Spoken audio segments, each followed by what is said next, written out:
let's move on to big picture things then, because we've spoken about a lot about what could have happened, what potentially might have been the fallout from the Dubai trip. The realistic, real life fallout from this is that Celtic had to play with a depleted squad. They drew against Hibs.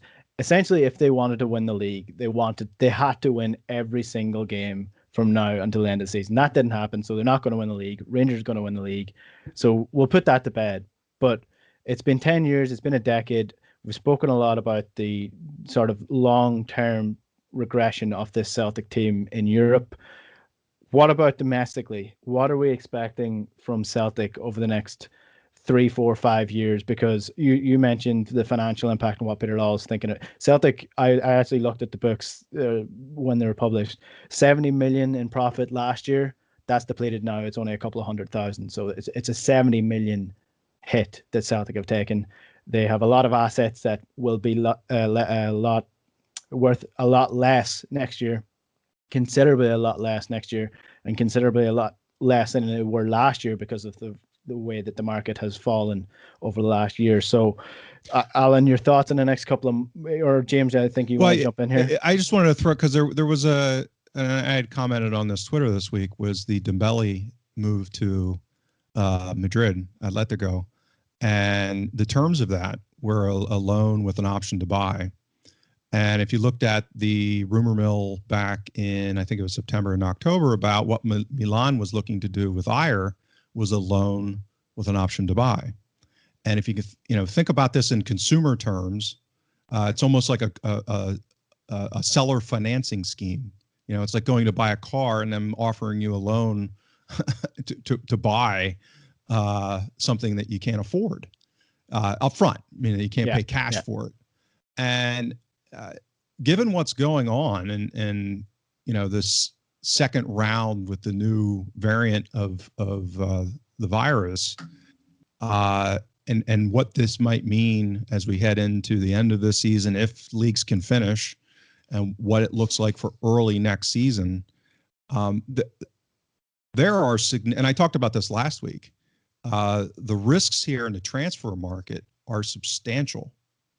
That who knows what the terms are going to be when we look to sell some of these players, and given the asymmetry of the risk reward decision making that we talked about at the beginning of the show, whatever future plans are in the pipeline, they're being laid out by the people that have been making these decisions. So when I look at the next 3 to 5 years, it's a question of, model, what's the structure, and then who are the people deploying it, and then what are the just the financial resources. And I think the ultimate result of this season, we're going to come out of it with, at best, financial parity with Rangers. So we've gone in a period of 12 months from close to 40 million on the balance sheet, and you could argue upwards of 80 million plus in players, to the cash gone, and the news broke this morning my time, of the furloughing of the under 18s, and they put in a $13 million line of credit. I would be surprised if they're going to tap into that now with what's going on, if they don't sell anyone in this window. And we have all this risk of, the issues with the support and season ticket renewals, and whether people are going to get into grounds next season. What's the value proposition there? So I suspect Rangers aren't going to have a problem if they win the league, which, as you said, it's probably 99% probable now. And they have a fair crack at Champions League money now as well. Mm-hmm. This is a complete reset in the financial landscape on a competitive basis. And this has all been done in 12 months. And a lot of it has been due to bad decision-making at Celtic. As well as, again, in fairness to Rangers, on a footballing side, some better decision-making. Yeah. So the next 3 to 5 years is back to the future, back to a league where you know, I would be surprised if we go into next season as favorites. In fact, I would think we'll probably be fairly significant underdogs in a two-team league, effectively. And there's a chance that our wage budget, and unless we get outside capital, unless somebody's going to pony up a check in a share offering or something like that, it wouldn't surprise me if we have a smaller wage bill than Rangers, and that we go towards a youth movement. And who knows who the director of football, when they go to that model, is going to be, as it's rumored to be. It's going to happen, and who's the manager that comes in. I mean, there's just so many moving parts now. Whereas we're in relative chaos. Whereas, on the other side of the city, I see a plan. I see a plan being executed, and they gambled financially, but sometimes, that pays off, and it looks like it may in this instance. Yeah, and just on that, because Rangers, it's a basic money principle. A basic gambling principle is essentially you have to spend money to make money, and Celtic have not spent money over the last 5, 6, 7, 8 years. And I've spoken about this before. They didn't, for me, do their risk reward strategy correctly if they thought that not spending money would be enough to stay in the Champions League. And ultimately, that's where clubs are making their money. That's why the super clubs are remaining the super clubs. And that's why everyone playing in the Champions League are doing better than everyone else, because the money involved in that is astronomical. And Celtic didn't think about that. They didn't think that maybe if we don't invest in the squad properly, that we won't be in this competition forever, and that money will not be there forever. And who knows the next time Celtic are going to be back in the Champions League. And to get there, you need to spend money. And to spend money, you need to have a little bit of money. And Celtic don't have any money anymore. That's where we're at. I sort of task myself with thinking about the question, is this the end of an era? Is this like the end of Celtic's sort of dynasty and hegemony over Scottish football? Is this strategically actually the end of that period? And I think if you think about all the scenarios about why do football club hegemonies end, Celtic don't fit any of those models. So if you look at, for example, some teams just get old together. The team physically ages and declines. Manchester United were a classic example of that in the early 1970s, where the European Cup winning team from '68 all got old together, Charlton and Law and so forth, and they ended up getting relegated by 1974. Barcelona are going through that exactly same time. They gave long contracts to the likes of Piqué and Busquets and so forth, and they've now got aging players in key positions that they can't ship. They've got no resale value. And then you think about other scenarios. Have we done a Leeds in '74 and brought in a Clough? I mean, whatever you might say about Lennon, he did win. He has won for 3 trophies, and he's hardly a sort of a stretch for the club culturally. He's not like Souness at Liverpool in '91, who completely destroyed everything that's been built up over the last 15 years. You could argue, Van Gaal at Man United was just a complete cultural misstep. We've not had sudden disaster. Busby Bates, the Torino team of '49. We've not had like a key person suddenly, leave. We don't have any one key person risk. So if you think about, Ferguson leaving Manchester United, that's irrecoverable almost. James will be able to speak to American sport, but that's the key risk in most American sports. NBA teams are obviously very small, right? When the best player retires, the dynasty tends to end. Mm-hmm. In football, in American football, when the quarterback retires, the good run comes to an end. I don't know about baseball because I don't count that as a sport. It could be. We've not seen. I think we will see a bit of an exodus, but it's not like these teams that are built up that are excellent, and then suddenly all the players leave at the same time. It happened to Everton in the 1980s. It happened to Ajax in the mid 90s. It happened to Porto when Mourinho left. We're not in that scenario either. We're not even overreaching, to your point. We're not doing a Leeds United. We're not doing a Rangers under Murray. So what this is actually a story of underreaching and of arch conservatism. One of the most, frustrating things that Lowell's ever said was that piece that Phil McGillivray reported, and it was a personal conversation that he was reporting. So it was a direct quote that when the Rangers liquidation, started to become reality, Lowell's response to that was, "This has cost us £5 million a season." That was his response. Again, accountant. All he's thinking about is the bottom line. And I think there are. I believe, and I think that the what we saw under Ronnie Dyler wasn't Dyler's fault in terms of closing that tier. I think the reality was there's probably around 5,000 season ticket holders who won't renew if they're not playing in Old Firm games. And you know what? Good riddance to them, as far as I'm concerned. You know, I've never understood. What I've never understood about this is, for me, and you mentioned it, Enda, about the Champions League money. Surely, I get that Celtic would be 5 million a year poorer by not having a Rangers around to compete against and the Old Firm dollar, etc.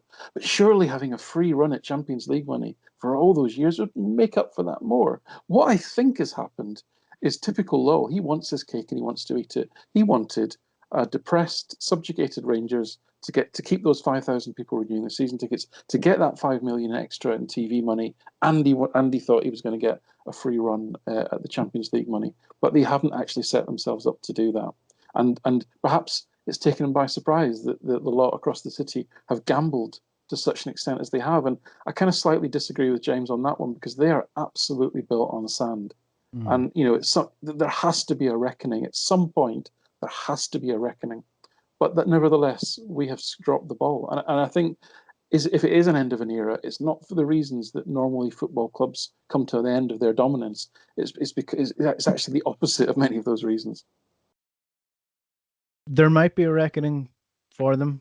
Like, it could come in the same form as it came last time, or it could, like James say, it could work out for them, because basically what football clubs build themselves on, and what the Manchester United model has been for years now under the Glaziers, and even the Liverpool model to an extent has been built on waging debt on highly leveraged, leveraging that debt and bringing in money later on. And that's what Rangers are essentially promising. If we spend all this money, Champions League will be there for us over the next couple of years, and we will be able to pay that back. So I'll use a financial world analogy here. So the difference with Rangers this time is, they're more analogous to a country like the United States that's issuing their own debt in their own currency. So all of their debt, for the most part, is internally held.